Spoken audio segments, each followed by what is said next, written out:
Benvinguts al quart Congrés d'Estudis Comarcals del Camp de Túria, organitzat per l'IDECO i dedicat a la investigació al voltant del patrimoni ibèric comarcal i la memòria democràtica. El Congrés té com a objectiu permetre donar visibilitat a tots els estudis que hi ha al voltant de les línies de defensa del Camp de Túria. Una de les més conegudes, la immediata, gran part del seu traçat es troba a la comarca, encara que no totalment. També se parlarà sobre el que va suposar la Guerra Civil i les repercussions posteriors que hi va tenir. Volem donar les gràcies a l'excel·lentíssim Ajuntament de Benissanó per la seva col·laboració i per poder estar avui en un lloc tan emblemàtic com és el Castell de Benissanó. A més, també agraïm el finançament de Cedines i la Conselleria de Cultura, gràcies al qual hem pogut elaborar la revista Mirades que us hem entregat a l'entrada i on disposeu del contingut del Congrés, ampliat i amb alguns articles més, ja que, malauradament, per motius diversos, no totes les persones que han participat en la revista han pogut vindre al Congrés com a ponents. Destaquem la bona acollida que ha tingut el Congrés. Mil gràcies a totes les persones que esteu avui ací. Sou una part fonamental, no només per a fer, sinó també per a poder continuar fent actes com aquest. Agraïm la participació i els estudis de les i exponents dels quals gaudirem i aprendrem d'ací un moment. Molts ja coneixeu l'Institut d'Estudis Comarcals del Camp de Túria. Es va constituir l'any 1989 amb els objectius principals de fomentar l'estudi en el sentit més ample de la paraula i l'animació i la dinamització de la vida cultural del nostre benvolgut Camp de Túria. A l'entrada, a més de la revista, també us hem donat un full d'inscripció. Us convidem a totes i a tots a acompanyar-nos i formar part d'aquest projecte tan il·lusionant que ens ajuda a construir comarca. També podeu trobar el full d'inscripció a la taula d'entrada, a la pàgina web de l'IDECO o ens el podeu demanar a alguns dels membres. Dit això, passo la paraula a l'excel·lentíssima senyora alcaldessa Amparo Navarro.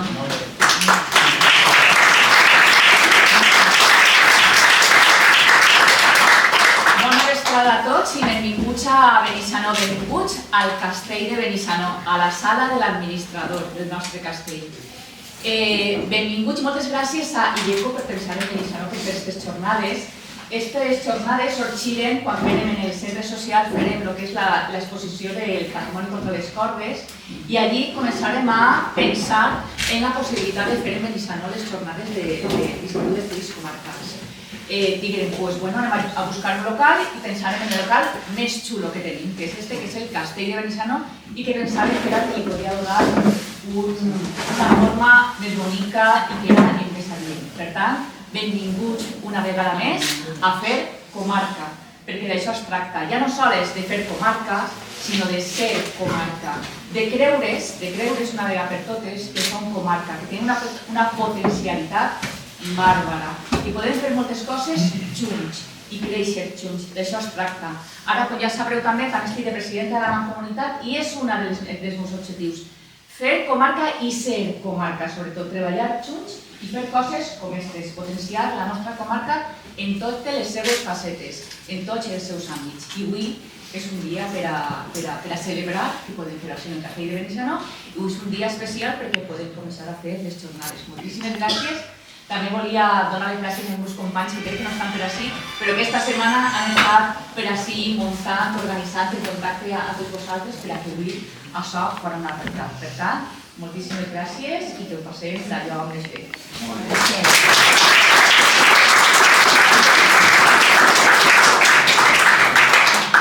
vesprada a tots i totes. En primer lloc, disculpeu per la veu, però sí algo reservada des que vaig vindre d'un viatge express esta setmana. Jo vaig a fer el paper en aquestes jornades de moderadora com a representant de l'IDECO i us aniré donant pas a cada un dels actes i guiamos una miqueta durant aquesta estona, que anem a parlar junts. Dos cosetes vos vaig a comunicar. La primera, les preguntes o els comentaris que volíeu fer en acabar les presentacions de cadascun dels ponents Per favor, les anoteu, teniu fulls en les carpetes que us han entregat a l'entrada, les feu i les passeu a la taula i en acabar la presentació les contestarà el ponent. I sense res més, comentar-vos que anem a invertir l'ordre de les presentacions perquè les primeres persones que havien de presentar encara estan de camí, el trànsit està un poc dens, avui en València, de manera que en primer lloc vos vaig a passar en Jesús Tortajada, que és qui va a presentar-nos al segon torn.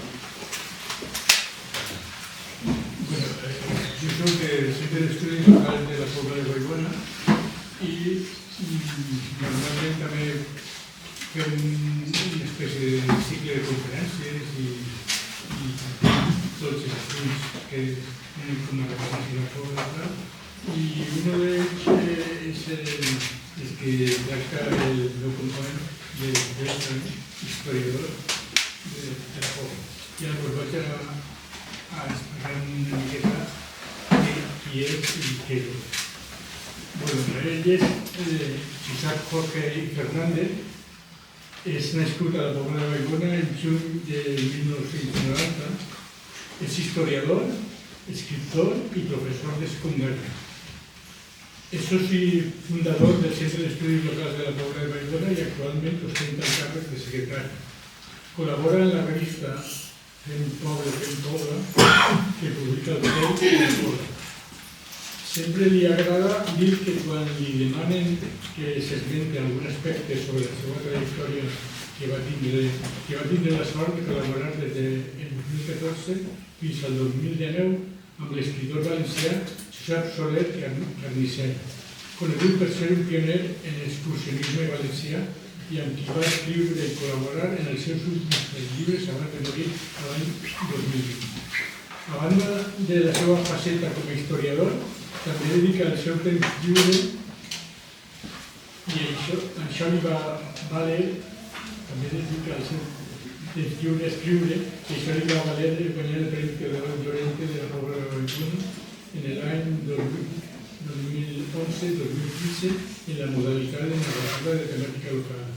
En l'any 2010 va guanyar el Premi de Narrativa Curta amb l'obra L'Home Victòria, en la 37a edició del Premi Literari 25 d'abril de Benissa.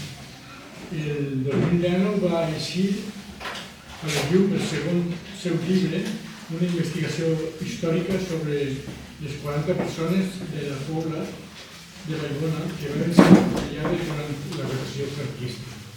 Per últim, el 2020 va participar en l'elaboració del documental Sense farina i sense res del director Sergi Romero, que tracta la memòria democràtica de la Pobla en els anys de la República, la Guerra Civil i la Postguerra.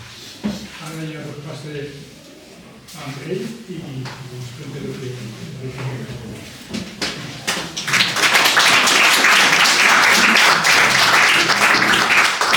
Moltes gràcies a tots i a totes per vindre, gràcies a l'Ajuntament de Benissa per convidar-nos, gràcies Jesús, gràcies Txelo per donar-me l'oportunitat de participar en l'organització d'aquest congrés, la primera vegada que participo en un congrés d'esta índole, fer conferències. Gràcies al documental de Sense farina i sense res, que m'ha fet molts pobles del País Valencià. L'última vegada, fa un mes, estiguem en Pedreguer representant. Bé, sempre és un repte anar a un altre poble i presentar coses sobre la Pobla. Jo soc de la Pobla i vaig a presentar avui quin és l'impacte que tingué la Guerra Civil en la Pobla de Vallbona. Diguem, un resum de l'article que hem escrit en la revista de Mirades. És un repte perquè, a banda de que com a historiadors nosaltres donem història, també és un repte com a escriptors.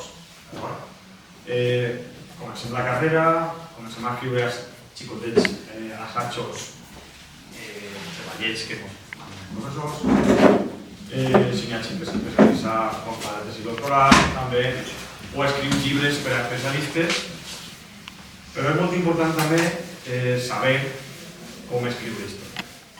I això és una de les tasques que quan vaig començar la fundació dels centres d'estudis locals, és la primera de les tasques, la tasca de la divulgació històrica, sobretot en l'àmbit local de la Pobla, perquè aquest tema que anem a tractar avui no s'havia parlat mai fins al 2013, com podeu comprovar. Aquesta és la primera conferència que vaig poder fer jo i era la primera vegada que se parlava en la Pobla sobre la Guerra Civil, la Segona República i també la repressió franquista.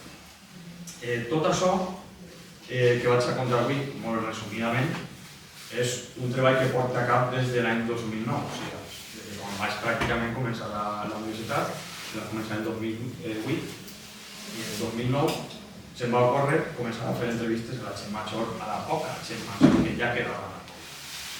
I és un repte d'un altre poble, és un repte d'un altre poble de la mateixa comarca en la que està la Pobla.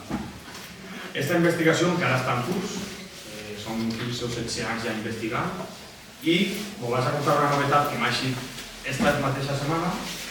Vull dir que no para aquesta investigació, en algun moment hauré de fer allà, si no la vaig acabar mai.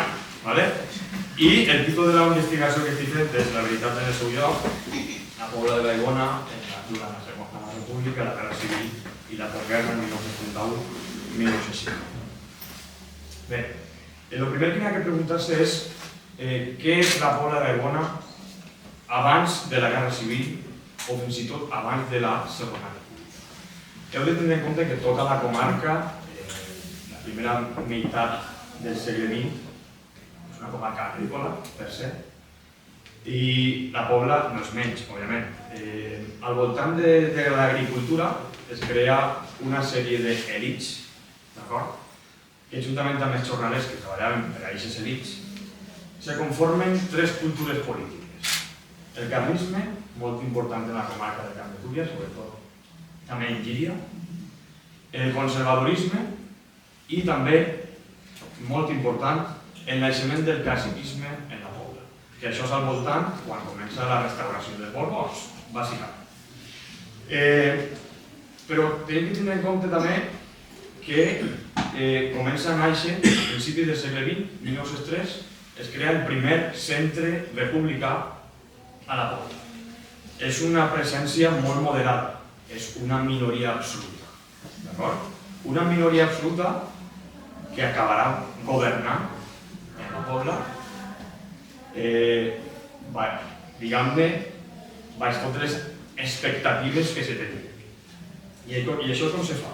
A la vostra esquerra teniu el primer alcalde republicà, José Domingo Brunosa, un home intel·lectual. La seva família estava en la Pobla instal·lada des de finals del segle XIX, més o menys. Tenia una casa a les afores de la Pobla i era una persona que s'havia relacionat molt amb Blasco Ibáñez. Blasco Ibáñez és, diguem-ne, el promotor del republicanisme en la ciutat de València. D'acord? Al voltant del blasquisme és com naixen les cultures polítiques del republicanisme valencià. Sobretot, bàsicament en la ciutat de València. Heu de tenir en compte que la Pobla de València són 22 quilòmetres, d'acord?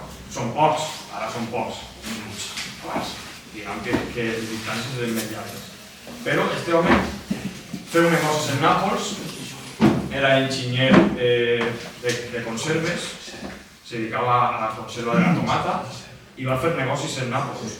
I quan ja, diguem, una edat bastant adulta ja, va quedar l'altra volta en la Pobla i es va posar a viure en el carrer Colón de la Pobla, que està al costat on està la Casa de la Cultura, si coneixeu el carrer Colón, al costat de la Casa de la Cultura. En una de les cases es va posar a viure. Esta persona és molt important, perquè jo vaig descobrir, jo sempre m'he calfat el cap dient, òbviament, segur que n'hi ha un primer alcalde republicà en la Pobla. I, efectivament, este home té un arxiu privat, diguem-ne que és preciós. Jo he trobat allí el baúl, que és un baúl enorme, paperetes electorals de la República, aspectes culturals de la comarca, d'acord? Una persona brillant, d'acord? Però, clar, què és el que passa quan es proclama la República sin la Pobla? Teniu que tenir en compte que la República es proclama gràcies a que guanya les eleccions el 12 d'abril, són eleccions municipals, i en les grans ciutats de les províncies guanya la república i es proclama la república. Però què passa en la Pobla, com en altres pobles de la comarca? Que les eleccions se tenen que repetir, perquè n'hi ha un boicot i se declaren nules les eleccions. D'acord? I més tenint en compte la sociologia de la Pobla és molt especial. No que la Pobla sigui un poble especial, però sí que té algunes coses, com altres pobles, com altres pobles de la comarca, certes característiques que és el que vaig a comentar. Així com en altres pobles el republicanisme guanya les eleccions municipals, en la Pobla probablement si aquestes eleccions no hagueren sigut declarades nules hagueren tingut un alcalde de la dreta regional valenciana. Però són declarades nules, d'acord? Després se fan unes altres eleccions, 2 mesos després, en octubre, les eleccions a Corts, per elegir els diputats. I així, com la dreta regional valenciana no participava, l'esquerra i coalició guanya. Vull dir que és majoria en la Pobla les eleccions generals. I després us he posat també unes eleccions parcials que se fan en octubre, i aquestes eleccions parcials bàsicament són parcials perquè hi havia diputats que tenien 2 actes i no podien tindre 2 actes, per això se celebren aquestes eleccions parcials. Així, la dreta de la Pobla torna a guanyar. Després tenim les eleccions de 1933. Hem tingut un bienni progressista, ara anem a tindre un bienni conservador, que guanya, la dreta guanya. D'acord? Segons s'ha pogut trobar en diferents investigacions que m'he llegit en la tesi doctoral de la Vall d'Albaida, especifica que en la Pobla també són boicotejades les eleccions generals de 1933. Estem en novembre de 1933. I els resultats, òbviament, no s'han trobat. Estic fent una cronologia molt ràpida, perquè si els historiadors quan parlem ens enrotllem una muntonada i com tenim un temps limitat, estic fent un resum, però un resum express. Les últimes eleccions de la República són les que guanya el Front Popular. I en la Pobla la dreta arrasa completament. Completament. És a dir, el partit de Blasco Ibáñez, que en la Pobla s'havia sentat molt bé, apenas el voten 200 persones. Bàsicament, això té una explicació, i és que el partit de Blasco Ibáñez s'havia aliat en l'ERUX, el Partit Radical Socialista, i havien creat, diguem, era una etapa de corrupció, d'acord? I per això el blasquisme, quan arriba a les eleccions del 36, ja pràcticament ha desaparegut del panorama local i de la província de València. Per tant, he pogut comparar quants electors voten a l'esquerra, quants electors voten a la dreta, i la diferència és de més de 1.000 vots. Perquè no votàvem com votem ara. No votàvem com votem ara. Que voten en unes llistes, no. És un poc complicat d'explicar. Per tant, quina és la nova conclusió que jo he arribat? I és que, realment, el conservadorisme en la Pobla no se n'havia anat mai. Sempre havia estat ahí. Però tenim una època de 5 anys on una minoria, que és els republicans, governen. Governen, diguem, que no molt tranquils, perquè només proclamar-se la república i només pujar de l'alcalde, José Domingo, només aquests 2 anys abans, quasi li fan conspiracions i quasi li fan un atemptat atropellant-lo en la porta de l'Ajuntament. Vull dir que aquesta violència també se veia en aquella època. Per tant, la conclusió és això, que si s'hagueren proclamat eleccions municipals i no generals, probablement també haurem tingut un alcalde de la dreta regional valenciana. Però tot això se'n va en orris el 1936, el 18 de juliol de 1936. José Domingo Prondonosa agarra les seues coses, se tanca a sa casa i no tornarà a eixir mai més fins el dia que se mor. Mai més. De fet, este home morí de càncer en aquella època i deixa tota l'herència als seus estatgers. Com tots els pobles passa, el cop d'estat de ser el País Valencià i en la Pobla de Verona també fracassa. Què fan els, diguem que què fan els colpistes? Per el que han comentat en el llibre de Benaguasí, de Vicent Galiana, es diu que es preparava una conspiració d'unes 300 persones, sobretot els requetetes carlistes i els requetetes falangistes, però això al final, en Benaguasí sí que n'hi ha tirs, en la Pobla no n'hi ha tirs, la Guàrdia Civil se'n va de la caserna per a, diguem, pal·liar la insuficiència que hi havia en algunes casernes de la Guàrdia Civil de València. Es crea un comitè, que és on està la Casa Bernal, que l'estan restaurant ara mateix, i el comitè és de la UGT i de la CNT. Què passa? La República no pot controlar la situació i hi ha un control obrer de la situació política, econòmica i social dels municipis. S'incendien els arxius de la Pobla, s'incendien algunes figures religioses i comença una expropiació de terres de persones, diguem, ostentoses, les persones propietàries. Després, ja en el 37, a febrer del 37, 3-4 de febrer, la República ja agafa el timó de la situació i comença a crear nous ajuntaments. Fins al final de la guerra tenim 3 alcaldes, un d'ell és el que més estarà més temps, repetits 2 voltes. Òbviament, en tots els pobles passa el mateix, mobilització de soldats, crida a files, es col·lectivitzen alguns sectors de la indústria, per exemple el transport, i en la Pobla tenim una característica que és la independència de l'Eliana. Per això que us he dit al principi que alguns pobles tenen unes característiques concretes, i la Pobla és una d'elles. Ja ho havia intentat abans l'Eliana en el setting, però no ho aconseguís, i finalment, això està molt més documentat, com una secció de l'Ajuntament de l'Eliana ve a la Pobla, això està en els actes municipals del 36 està. Teniu que tindre en compte que l'arxiu de la Pobla se crema tot. Del 36 cap arrere no n'hi ha res. I això m'ha dificultat molt la meva investigació. Per això he anat comparant en altres pobles la mateixa situació. És molt pareguda, però òbviament sense arxius no podem fer res. I l'Eliana s'independitza els 2 anys que dura fins a que s'acaba la guerra. Es construeixen un dels refugis més importants, que és el de la cisterna, que així van a fer una conferència sobre això. I la Pobla també és un centre d'operacions. En el Mas de Tous, diguem que hi havia una brigada, que és la que, diguem-ne, enviarà homes al front i enviarà material al front.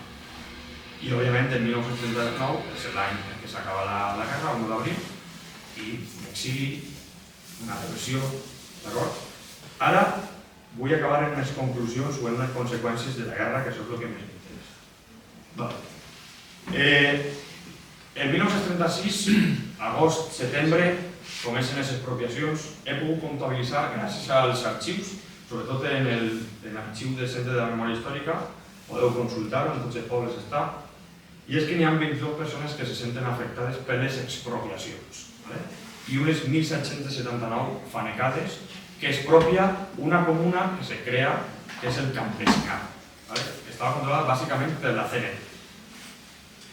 On posa entre parèntesis xifres definitives, veureu que posa xifres definitives en alguns casos i xifres en revisió en altres casos. Això vol dir que la investigació encara està en curs i no n'hi ha xifres definitives en alguns casos. Després, a banda de conseqüències econòmiques, també tenim conseqüències humanes, o demogràfiques, si volem.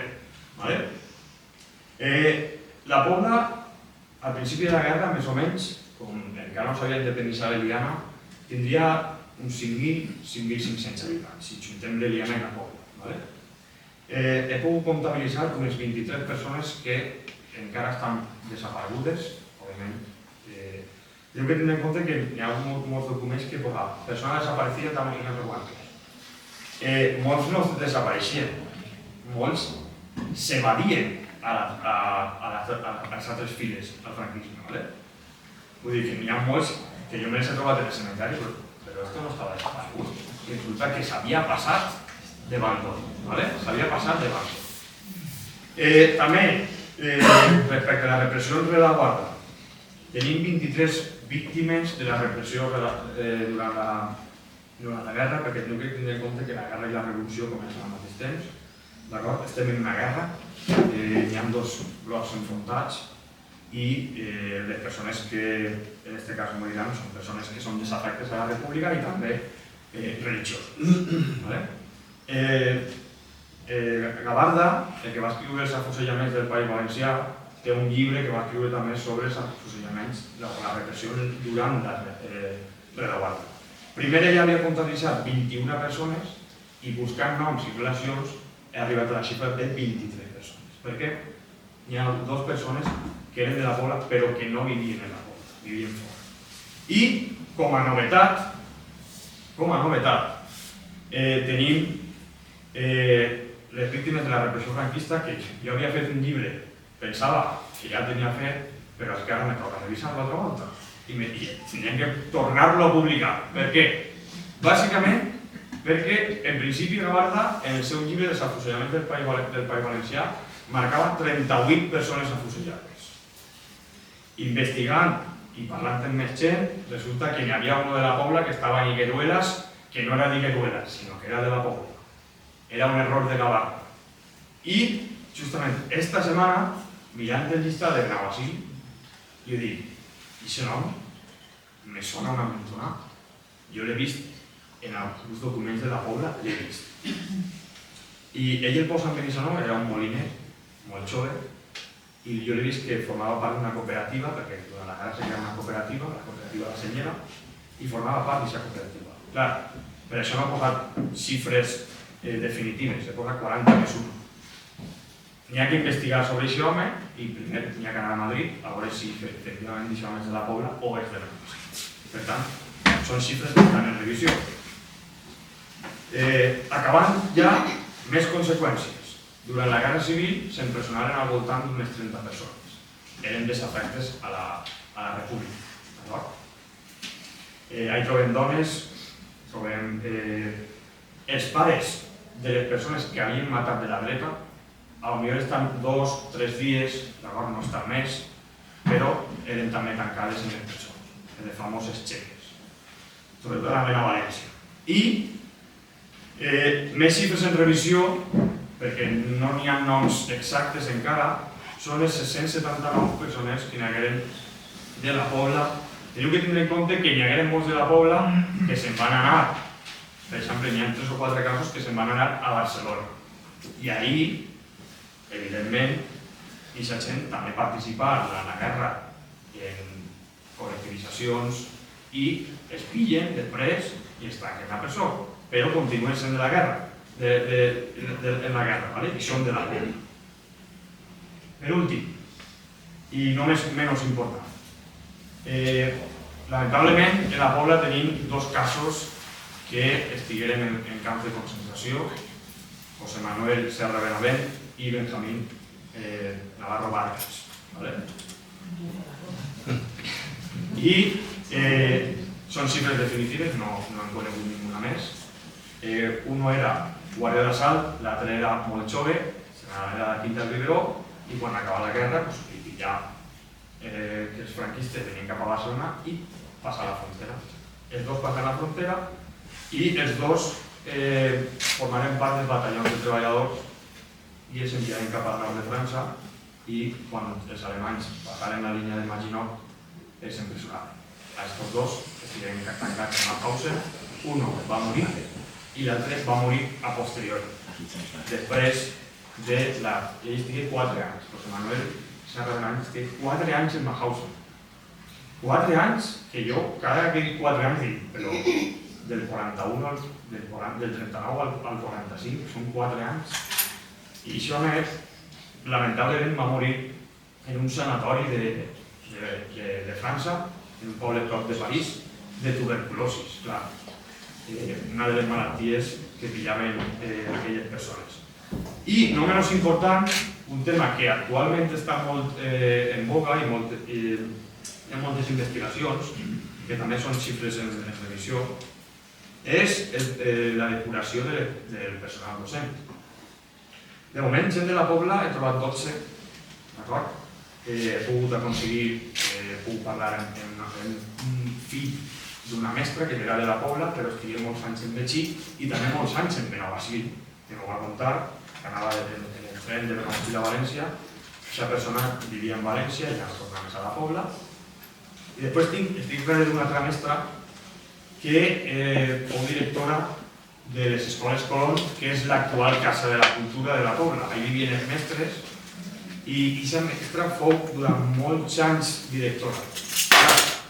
En els seus informes posa que era una antimonàrquica, que l'acusaven de llevar el crucifix de l'escola durant la monarquia d'Alfons XIII. Aquesta mestra, quan s'acabà la Guerra Civil, no l'enviaren a València, l'enviaren al cul del món, que era Benejúzar, que està allà quasi en la punta en Múrcia. Lo més lluny possible d'on havien anat classe. I per acabar jo volia fer una xicoteta reflexió. Jo sempre dic als meus alumnes que la història no és lineal, que la història és una espiral i a vegades és una muntanya russa. A mi m'agrada sempre posar esta vinyeta de Neko, que és un dibuixant, i si tu poses en Neko repressió fascista o memòria democràtica, apareixen una sèrie de vinyetes i una d'elles. I és com la Terra no deixa preguntes, sabeu? I és molt important que reflexionem sobre el passat, i més en la que ens està caiguent no només així, sinó en tot el món.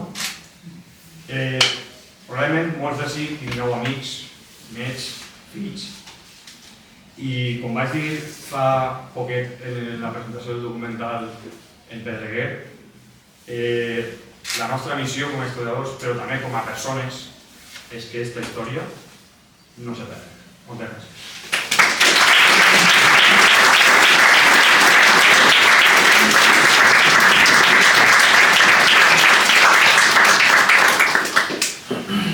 ¿Hay alguna pregunta? Eso sí que podría que me explicases. ¿Cómo has trobat el bagul d'este tal republicà, Domingo? Pues, en contactes amb persones que em relacioné, i va ser molt... Bueno, va ser un dinar quan jo tenia 19 anys, no tenia ni barba, pràcticament. Pot ser que era jovenet. I quan me van donar l'oportunitat, que van parlar d'esta persona, a mi se me va obrir el ulls i vaig dir, pues, vamos a ello. I vaig poder entrar en la casa d'un... Bueno, és el fill d'un dels estatgers que va conèixer aquesta figura, aquest polític important de la Pobla. I la veritat és que quan aquest home obria el bagul, la història se me tira damunt a mi. Això que quan entres en un arxiu o una biblioteca superimportant i veus tot això rodeja de llibres, tot ple de documents, clar, els historiadors treballem en documentació. Jo pensava que d'aquest home no havia quedat res i resulta que aquest home tenia hasta revistes que hi passaren clandestinament de la Segona Guerra Mundial. Vull dir, aquest home van fer un article en la revista del Cel, van fer un article sobre aquest home i totes les peripècies d'aquest home. Està soterrat en la Pobla i una de les coses curioses és que aquest home, diguem que era molt moderat, i diguem que parlava en les dues bandes, tant d'esquerres com de dretes. I alguna vegada que altres se tenia que, durant la guerra, se tenia que amagar de tendor, perquè la Pobla riu prou, però darrere de la seva casa n'hi havia horta. I això m'anava per ahí. I quan va morir, volien soterrar-lo, volien fer-li una missa. Però recordi que aquest home no va parlar amb França.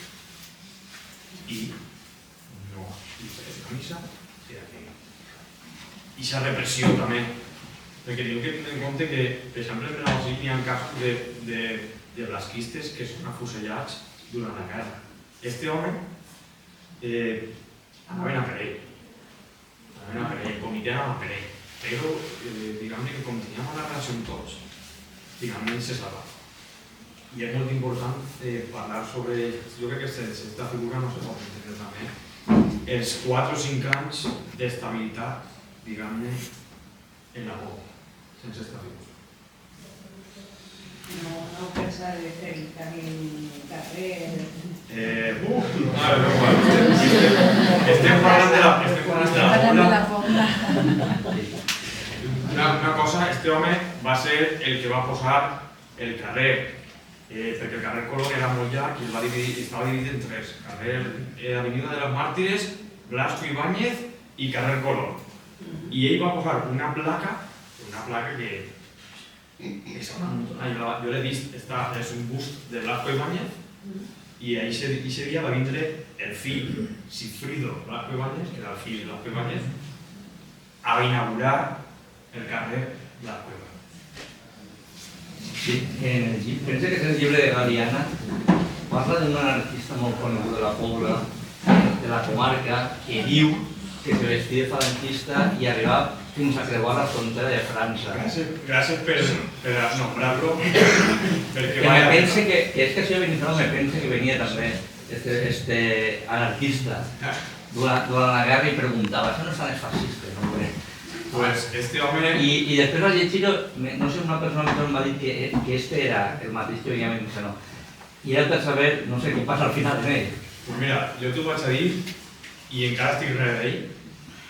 Este home, jo no sé com ho va fer, el gri, Serafín Marco Miralles, àlies el gri.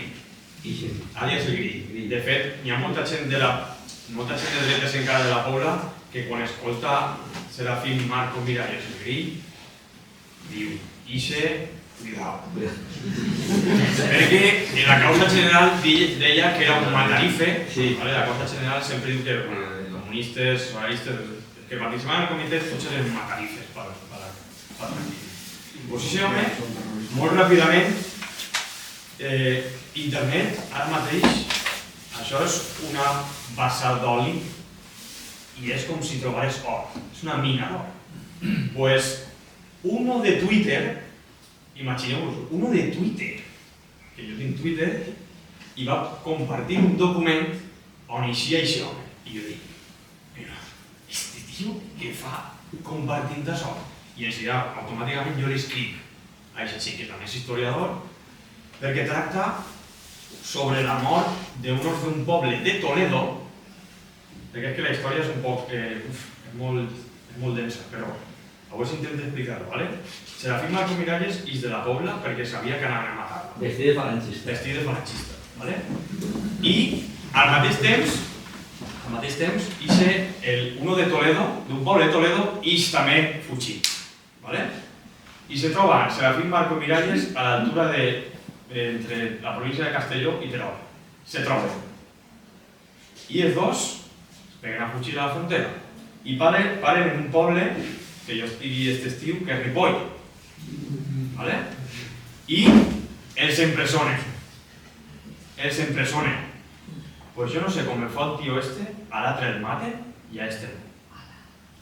Jo no sé què fer, o s'escapa de la presó, o algú de la Pobla avalar a este home, però el tio s'enrola en la legió francesa, imagineu-vos, s'enrola en la legió francesa, se canvia el nom, o sigui, se crea un pseudònim, Francis Barberà. Claro, allí els francesos li canvien el nom, ja no Serafín, sinó Serafín Marcos Miralles. I el tio, ahí se li perd un poc la pista. Però hem posat en contacte en una associació que són republicans, que són fills de republicans exiliats, i ens han passat documentació sobre el Ministeri francès. El tio lluitava en la Segona Guerra Mundial i parant a Arxèlia, i hasta aquí puedo contar perquè no se sap on va morir, els seus pares i un germà estan soterrats en la Pobla i estic intentant veure quina és la família, però clar, Tractant-se d'aquest home, jo no sé si voldran parlar o no, però de moment és una autèntica, per mi és un fantasma. Aquest home, vull dir, vaig darrere d'ell i és, ja el tinc i s'acaba. I dius, la mare que va, vull dir, això és una figura superimportant. En la Gràcies comarca per preguntar-ho era perquè... No, la guerra. Gràcies.